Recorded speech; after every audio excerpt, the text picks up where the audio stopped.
এখন একটা হাদিস শোনাবো, হাদিস শোনার পরে সত্যি করে বলবেন আপনার ওই অবস্থা হয় কিনা। আগে হাদিসটা শুনেন।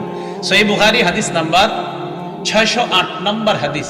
এই হাদিসের বর্ণনাকারী আবু হুরায়রা রাদিয়াল্লাহু তাআলা তিনি বলেন, আন আবি হুরায়রা রাদিয়াল্লাহু তাআলা আনহু قال قال رسول الله صلى الله عليه وسلم إذا نودي للصلاة أدبر الشيطان وله درات। আজান যখন দেওয়া হয় শয়তান পিছনের রাস্তায় হাওয়া ছাড়তে ছাড়তে পালায়। সুবহানাল্লাহ। হাত্তা লা ইয়াসমা'ু তাযীন, এমন দূরত্বে চলে যায় যে দূরে গেলে আর আজান শোনা যায় না।